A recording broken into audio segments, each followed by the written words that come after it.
Side Saddle. We're back. It's Lisa and Tammy. and we have Erica. Erica's back. We are doing a series with Erica from Grounded Roots Chiropractic. She's physically located in Sheboygan, Wisconsin.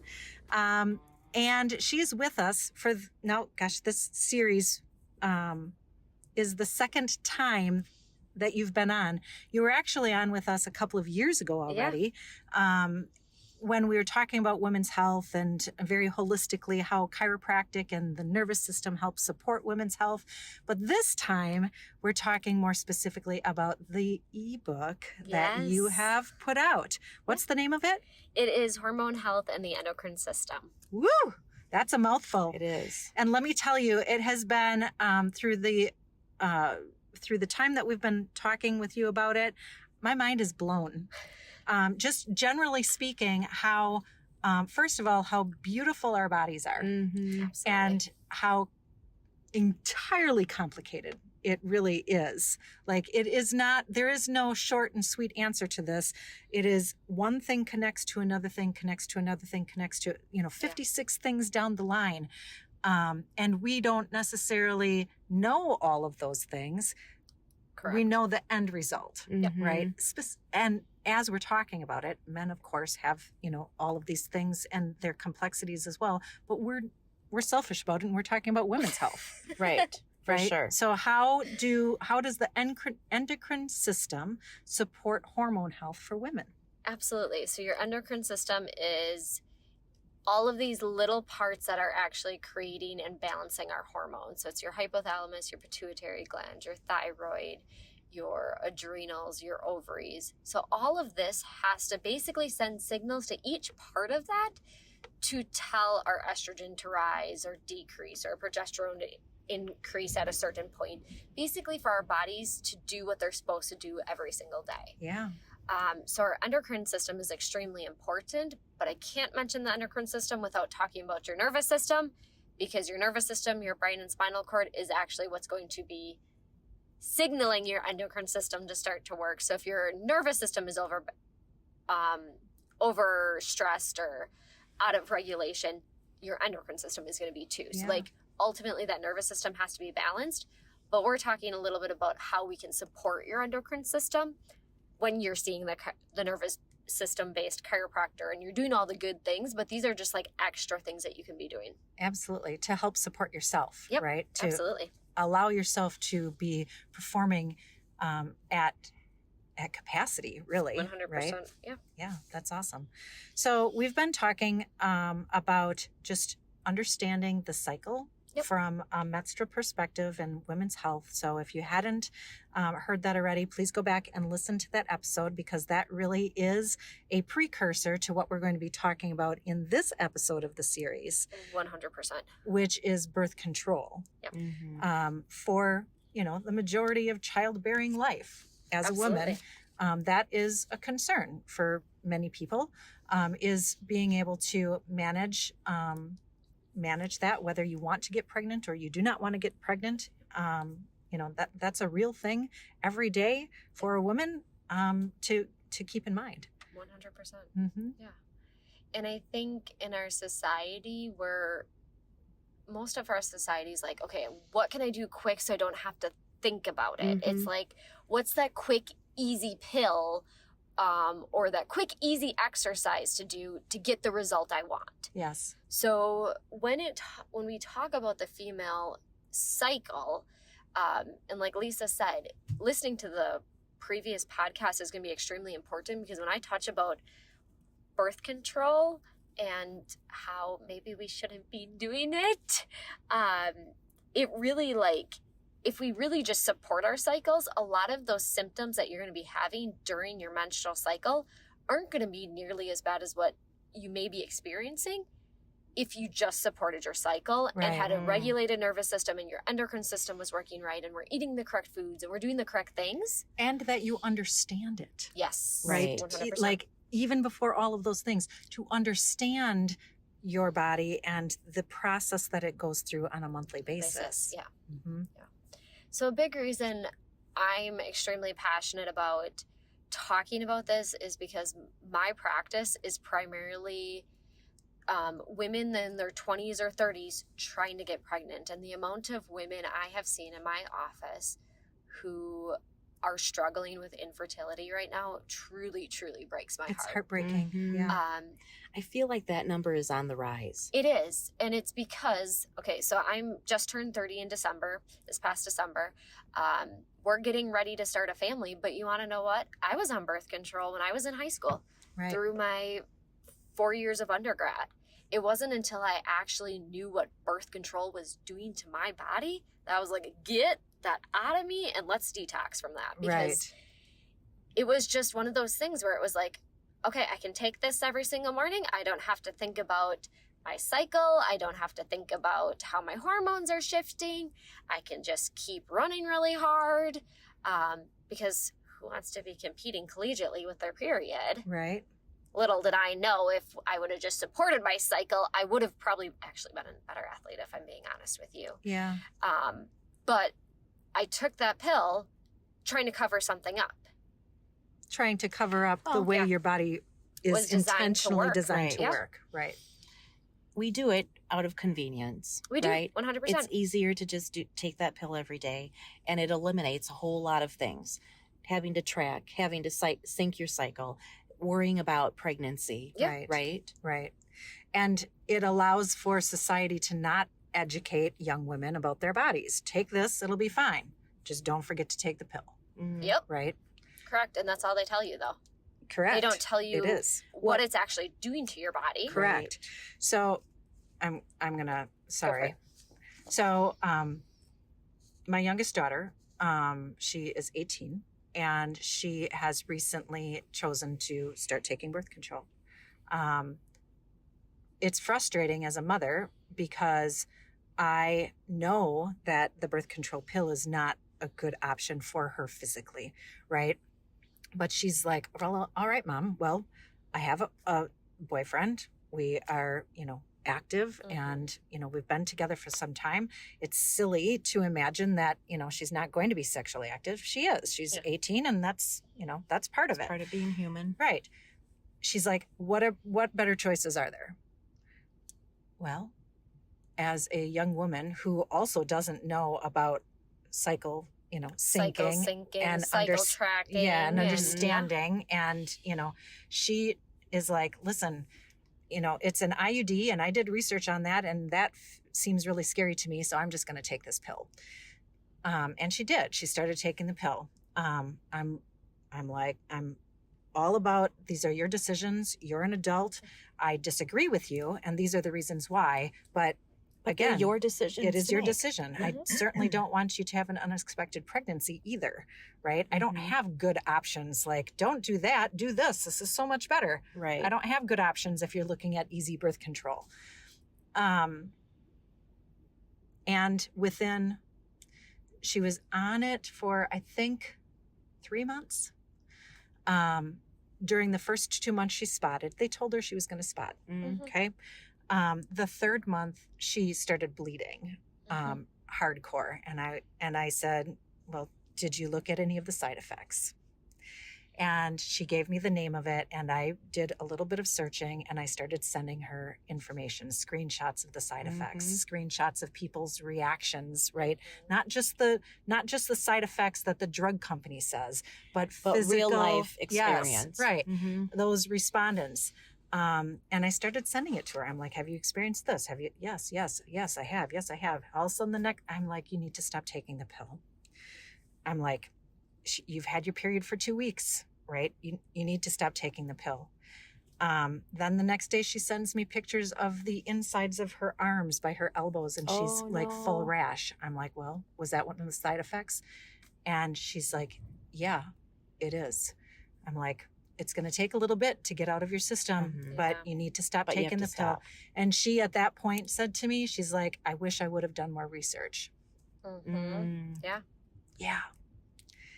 That's so hard. I remember when my youngest daughter, roughly the same age, same sort of thing, like, I need birth control. And she wanted implant in her arm. And I said, I don't think that's a great idea. And she's like, but I've done research and I think this is right for me. I was like, well, okay, if you think so, I don't think it's a great idea, but if that's what you want to do. Yeah. So I take her to the doctor, and she has this in her arm. It was roughly around that 3-month mark too, I believe. It wasn't long. I could be wrong on the timing, but it was not very long. She developed ovarian cyst. Yep.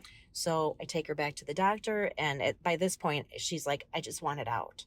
If this is what it's going to do to me, then I just want it out. And I said, well, we don't really know that's what it's doing, but it seems like you didn't have this problem before, then you have And this, now and you now do. you've got that. Right. So I think it's Reasonable logical to deduction. assume that Yeah. this is the problem. Let's have that removed. When we went to the doctor and, told her what was going on, she said, well, it's not possible that it's Yeah. from the implant. I said, it's not possible. It's not possible. She's like, no, it really isn't possible. It's not in any of the literature. It's not possible. I said, well, so she was fine before, then she starts taking it. Now she has cysts. I think that means it's possible. Yeah. Fine, it's possible, but it's not probable. Fast forward a decade. That particular implant, that drug, in the information sheet now, one of the first things it says as a side effect is ovarian cyst. Just because they didn't know it or they weren't willing to admit it then Correct. does not mean that it wasn't a symptom. You have to listen to your body. Even if Liz had done her research, Yeah. Oh, I some know. of the things that she experienced may not have been available for her to even learn about. I agree with that. I So- agree with that. Absolutely. You Mhm. can't beat yourself up too much. Certainly not. And know? again, there isn't a very straightforward say, this is the best thing. You chose the worst thing. Right. There aren't. It isn't. There aren't great options. No. Period. They all have their side effects. Yes. 100%. And consequences. Mm. It's not just a Absolutely. side effect. Some of these are real long-term consequences. Yeah. And that's, Emily's still battling with I was going to cysts. say, that's kind of the thing I was going to touch on is like what birth control actually does to your body. So it does a couple of things. It's going to suppress ovulation, so you're not creating that egg anymore. Mhm. Yes. It's preventing the actual egg to be released. It's synthetic hormones, which, okay, let me repeat that. Synthetic hormones. Right. Let's That just doesn't use sound common great. sense for a second. Right. That's not great for your body. No. So it's replacing your natural estrogen and progesterone with synthetic. And we wonder why women are having such issues. And then it's also disrupting your feedback loop. Mm. So it's disrupting Tell me What's a more. feedback loop? So when we were talking in one of the previous episodes of how your hypothalamus has to signal to your pituitary has to signal to your thyroid, Mm. thyroid has to signal to your adrenals to your pancreas, all like that loop, it all has to go down. It also all has to go back up. Mm. So it's disrupting how well your brain is signaling your That ovaries and your endocrine communication loop. system. Oh, Yep. wow. It's not working like it should be anymore. It stops it. Yep. It's like, oh, it does Wow. not compute. You're speaking a totally different language. I have no idea what's going on. I don't know that algorithm. Oops. Okay, we're just going to stop. Wow. Okay. It's also going to deplete your body of certain nutrients. So that's when women come off the birth control, like replenishing their bodies with the nutrients that pill just completely depleted from your body. Because not a lot of practitioners are going to tell you, make sure you're taking the vitamin B, the magnesium, the zinc, the vitamin C and E, selenium, CoQ10. Mm. I don't know how many women I talk to where I've ever heard them say, I'm taking these supplements while I'm on birth control. No. No, it's just Never. isn't Not there. one time. No. No. Which, guess what? When we're depleted in different things, like B vitamins, B vitamins are essential for mood and energy, pregnancy preparation. Magnesium is important for stress, anxiety, sleep. Mm. Zinc is going to impact your immune system, your health, your skin health, your fertility. Vitamin C and E, stress. So it protects against oxidative stress or the bad stress or the things that are breaking down in our body. And then your selenium and CoQ10 are important for thyroid health and energy production.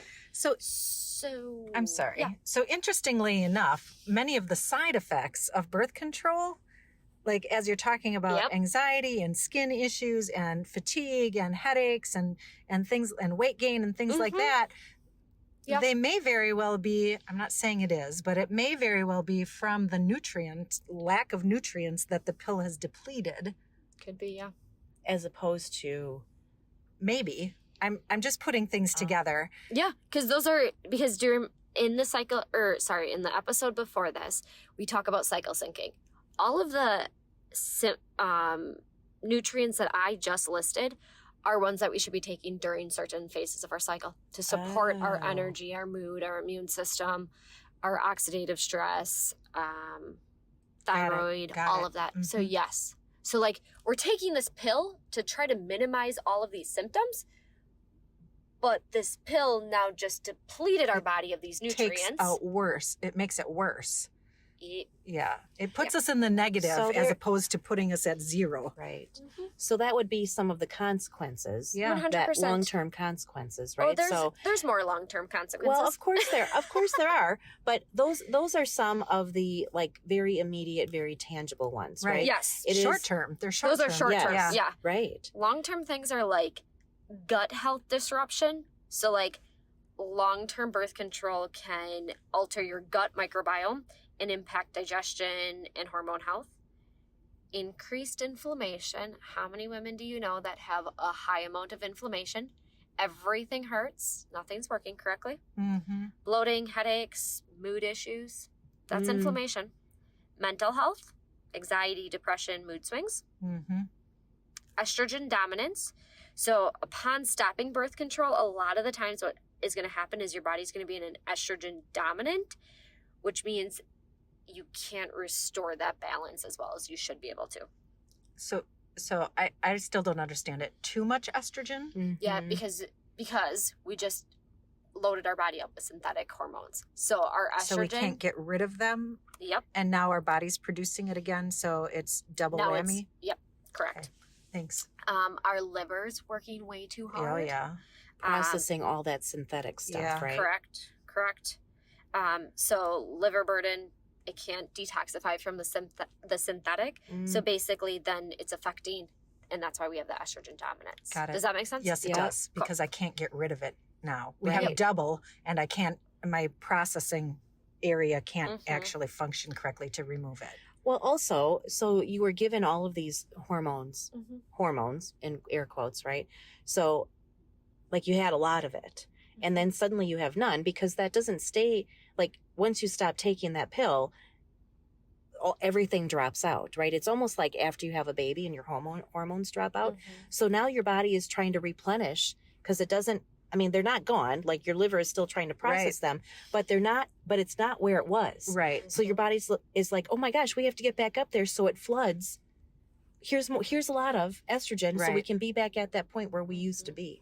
Yeah, because It's because your body's trying to maintain Right. the same, Right.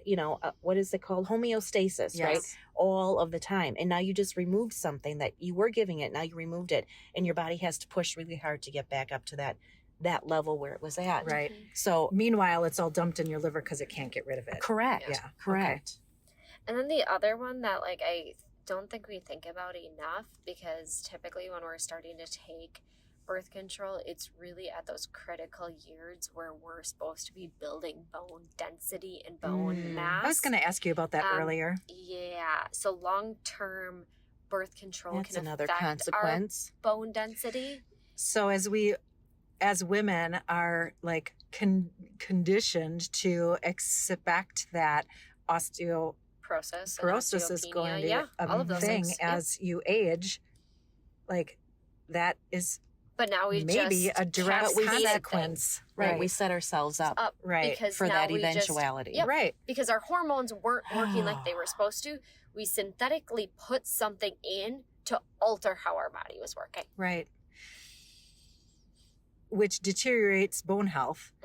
And then they say, well, as a woman, you're going Of to a have certain age. deteriorated bone Mhm. health, Yeah. period. That's just the way that goes. Yeah. But it isn't necessarily just the way it goes. Mm-mm. It's There's other because things. There's other of consequences that could have resulted that way. That could have Yes. or progressed Or it helped. that way. Yes. Right. Yeah. Yeah. It's not necessarily that that's It's not just the cause, Right. but it most I definitely get could it. be a It's a factor. cause. Yeah, Right, right. absolutely. Yeah. That's frustrating. I do not recall any of that in the literature that was in my birth control pack. It talked about other things like blood clots and, Yes. you know, high blood pressure and things like that. It talked about more of those short-term side effects. I don't recall any long-term side effects being talked about. I went through a whole series of information about this particular birth control pill with Liz, and it did not talk about that. Like it doesn't talk about nutrient depletion. Yeah. It doesn't talk about long-term effects.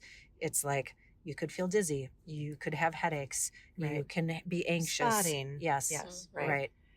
So I have to wonder if we weren't nutrient depleted, Mm-hmm.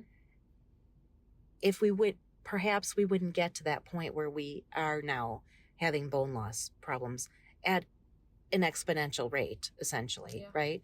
I mean, maybe we still get there eventually, but perhaps that wouldn't be until we're 80 or 90 as opposed to when we're 50. Right. Yeah, I mean, honestly, if we would just support our bodies from the get-go, literally from conception through childhood, through puberty, through our fertility years, through perimenopause to menopause, if we supported our body and our nervous system and our endocrine system and all other systems in our bodies would work so much better. It would. You would wouldn't not have as so much many of this stuff aches going and on. pains and frail issues when we're Or even older. or even back it up to say periods wouldn't be wretched, right? Yes. You would probably go through a period with very minimal discomfort and just be like, "Oh, I'm bleeding." I will say, this is personal experience and TMI if it's too much, but It's never too much, dear. Not here. Like before I actually knew how to support my body, cycles are rough, which is why I was on birth control. That little period of 5-6 years, which is way too long. Yeah. Way too long. And then the first year or two afterwards, it took a lot for my body to process and regulate.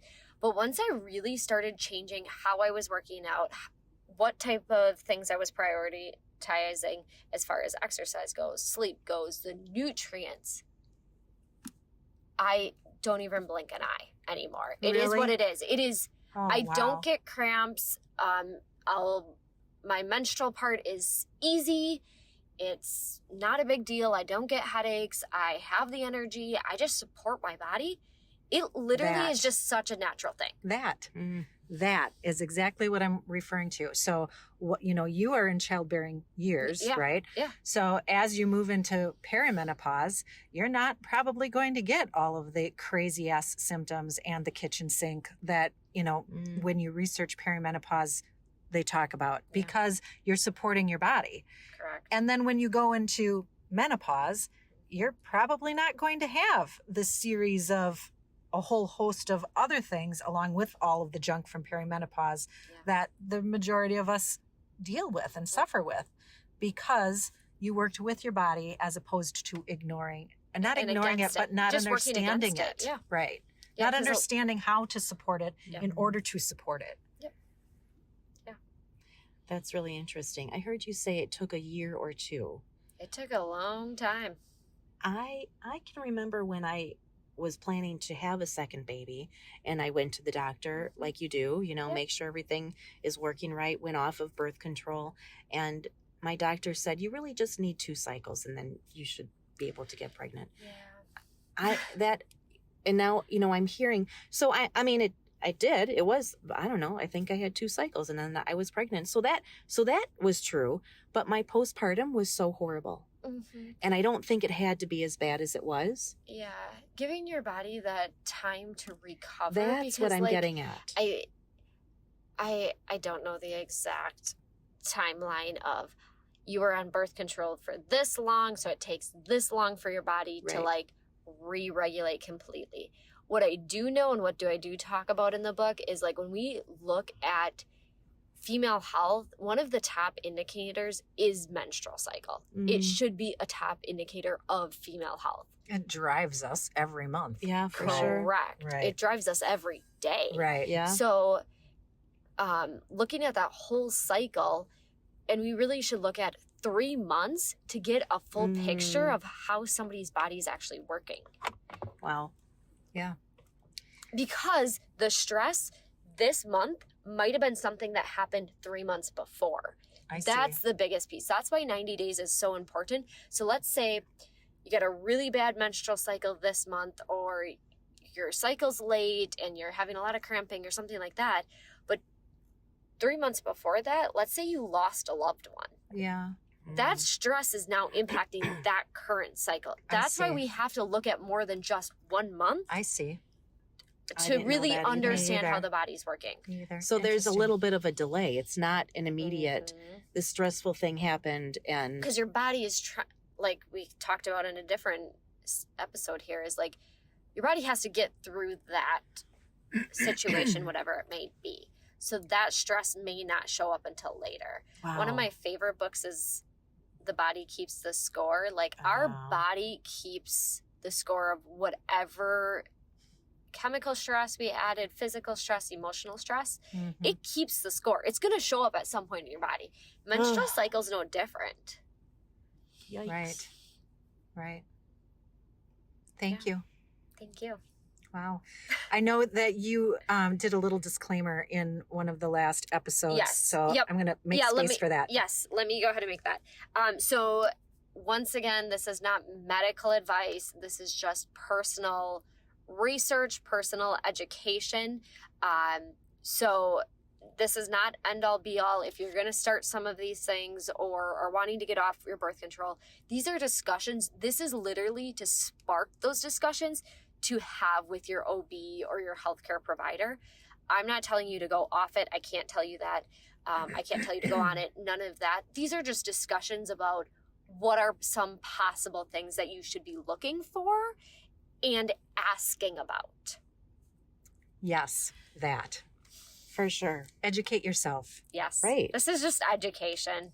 The more that we have, knowledge is power, and the more power and knowledge that we have, the more we can advocate for ourselves. And educate your daughters. Please. Please. Like that's the place where it's so unbelievably important, right? Like my shit's done. Like the damage has been done. I can go back and be very pointed about the things that I could have done differently, but I can't change it. But, we are at the age where we have young women.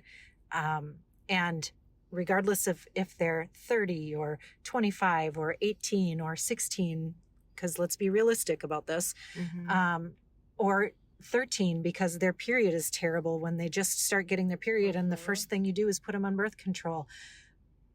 Educate yourself and educate your daughters. Yep. Because that's going to impact the next generation. It sure is. For sure. We have to change this. 100%. I agree. I feel like, gosh, I don't want to get myself in trouble, but I really, if you're talking to your doctor and they're dismissing all of this stuff, it might be time to find another doctor who might be more in line with some of the things that you're discovering you're on your own. If some of these talking points are not being heard and valued, and you feel like they are valuable and they are something that you'd like to explore further, maybe it's time to find a doctor who has a little bit of a different background. I'm not saying your doctor is bad or terrible. I'm not saying that at all. But it might be that what you're interested in is not in alignment with where your doctor's practice is focused. Advocate for yourself. That is what I'm saying. Yes. Right. 100%. Right. And I use my younger daughter and her, that implant, birth control implant, and the ovarian cyst she developed as an example. Had I research wasn't what it is today, right? It wasn't as easy to find information then. So, I'm not going to beat myself up about it. But when I said to the doctor, I think this could be a cause, she immediately dismissed it. Perhaps her education and her background just didn't line up with where we were at that time. Right. I don't think she's a terrible doctor. We're just not matching. Things are evolving every day. That's the other thing. We are learning so much more day by day. Well, exactly. And realistically speaking, like birth control wasn't readily available to women until the 70s. So like there are new things coming out now as, you know, a generation and 2 generations have been using it, right? And now there are So things they're that we learning didn't things. know. Correct. Right. Correct. Some of those long-term things are now becoming apparent. And I think it is very difficult to say, you did this, which caused that, and now you've got this. I don't know that it is that quite that clean No, and it's not easy, that more right? It complicated isn't. than that. Right. For sure. So this is why I said I don't want to get myself in trouble. I'm not saying that everyone's doctor is bad and you should go find a holistic practitioner. I'm not saying that at all, because their education and their background is coming from a place where perhaps some of these things that we're talking about, they just haven't caught up or they haven't matched. It hasn't been their focus, whatever it is. It doesn't mean that what we're talking about today isn't true and it isn't valuable. It just means you might need to find someone who's had a different education experience. Yep. So, so don't give up, don't be dismissed. Just find someone else who is willing to have these conversations with you. Awesome. Absolutely. All right. Thank you so very much. Thank you, ladies. This one in this series, they're all fantastic, but this one is my favorite. And I say that because there is influence and change that can happen from this. This isn't Right. education for purpose of education. Like these are actionable things, right? That can change the trajectory of young women, Yeah, period. it's For sure. It's the start of conversations It to is. change Correct. that trajectory. It Correct. is. So thank you very much for joining us. Absolutely. I appreciate that. Please do go find her book. It's on her It's website? Yep. So it's on my website. So you can find me at Grounded Roots Chiropractic on Instagram and on Facebook. Otherwise, groundedrootschiropractic.com. And then you can also find me personally at Erica Taylor 19. That's where I share a lot of this like hormone, endocrine, non-toxic things that are going to impact our bodies, and just supporting our bodies in a natural way and Mhm. living our lives to the best, fulfillest possible way we can. Awesome. I love that. Thank you. And if you'd like to find her book, that's where you'll find it. You can purchase it there. Absolutely. Mhm. Thank you, ladies. And thank you to Wine Garden Media. Todd, thanks so much for all of your hard work, for working your magic and putting this podcast out, because we couldn't do it without you. No, If you're interested in finding a podcast, or starting a podcast, I should say, please do reach out to them. They're on Facebook. Wine Garden Media is where you'll find them. Thank you as well to our listeners. As we said in the last episode, we finally have our statistics around where we're at in the world. So thank you very much. Folks are joining us from India and Ukraine. We have Canada and Japan, South Africa, Australia, Russia, and France. Yeah, those are some new ones too. Those are Mhm. just in the last 3 months. And Yeah. that is just a snapshot in time. Yeah. We're in many other countries as well. For sure. So thank you for coming along and joining us. Yeah. Thanks so much. Please continue to join us, share with your friends. We'd love to have you. Till next time then. Bye. Toodaloo.